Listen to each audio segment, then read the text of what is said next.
Comme avec Cheikh Diop, secrétaire général de la CNTS FC. Bonsoir à vous, Monsieur Diop. Bonjour, madame. Un plaisir de vous avoir sur ce plateau. Mais tout le plaisir est avec moi de retrouver votre équipe et votre chroniqueur. Voilà, Momar, bonsoir. Bonsoir, Nena Aïcha, bonsoir à Blaïbo. Bonsoir à Monsieur Cheikh Diop. Lui et les travailleurs qui viennent de recevoir un très beau cadeau de la part du président de la République avec sa toute première ordonnance. Peut-être on va en parler dans le courant de l'émission. Bonsoir aussi à tous les téléspectateurs. Alors justement, avant d'en parler, on le sait, à cause du coronavirus, beaucoup d'employés sont en chômage technique. On va prendre exemple des secteurs comme par exemple les hôtels, restaurants, aéroports, agences de voyage, entre autres secteurs.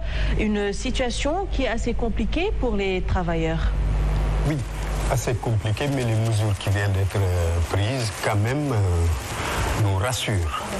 Il faut dire que les organisations syndicales majeures ont rencontré les chefs de l'État avant la mise en œuvre du plan d'urgence de résilience économique et sociale. Il a fait des consultations. On s'est rendu compte, avec les premiers actes posés, que lors de cette consultation, les préoccupations des organisations syndicales, de la CNTS FC en particulier, sont largement prises en compte. Mais auparavant, il faudrait qu'on revienne un peu sur la toute première décision qui avait été prise par le chef de l'État concernant nos compatriotes qui sont à Rouen. Oui. Cette décision, l'évolution de la situation prouve qu'il avait raison. Et je pense que pour ce genre de situation, il faut qu'on y revienne. Il avait raison de refuser le rapatriement, mais également de prendre contact avec les autorités de la Chine pour que nos compatriotes soient largement pris en compte dans la lutte contre le coronavirus. C'est ça qu'il avait fait à l'époque et c'était une décision assez controversée. C'est maintenant qu'on se rend compte que c'était une bonne décision.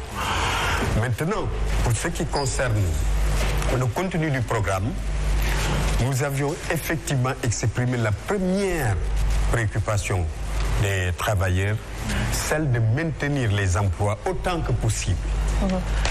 Et si on devrait réviser la position du maintien total des emplois, du plein emploi, qu'est-ce qu'on devrait faire?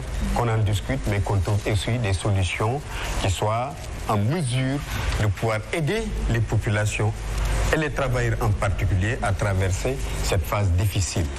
Nous avions également eu comme préoccupation les populations, parce qu'il ne faut pas l'oublier.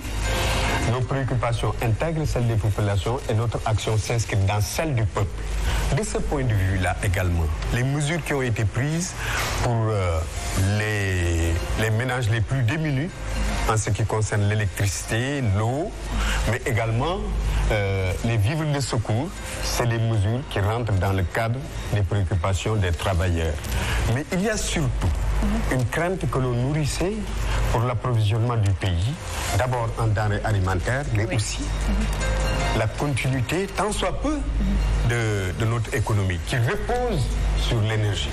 Et là, il faut le souligner, le chef de l'État a pris des mesures salutaires pour que les services publics qu'assure la SAR puisse être un service public continu, mais garanti. Le chef de l'État, là également, le chef de l'État a pris des mesures et a donné des instructions au ministre du Pétrole pour que le pays soit sécurisé au moins jusqu'en décembre. Oui. Et là, vraiment, nous sommes rassurés qu'en matière d'énergie, les mesures qui sont prises et qui vont être très bientôt, qui sont mises en œuvre, qui ont déjà commencé à être mises en œuvre, soient des mesures qui nous rassurent véritablement. Mais maintenant, il y a des employeurs qui doivent s'inscrire dans le même sillage. Le X, c'est que nous constatons déjà, quelque part, des employeurs qui ont commencé à licencier, tels qu'à la SATREC, ce qui n'est pas acceptable, et ailleurs. Il y a même le secteur de l'eau en sachet, qui avait des difficultés. Et lors de notre rencontre avec le chef de l'État, nous avons fait état de ces difficultés-là et le chef de l'État avait pris une bonne note pour dire que cette situation qui hantait les travailleurs de l'eau va être différée. Donc il va prendre en compte cette situation. Nous attendons la mise en œuvre de tout ça. Mais nous insistons pour que cette chaîne de solidarité initiée par le chef de l'État avec toutes les mesures prises pour notre économie, pour l'entreprise et pour les travailleurs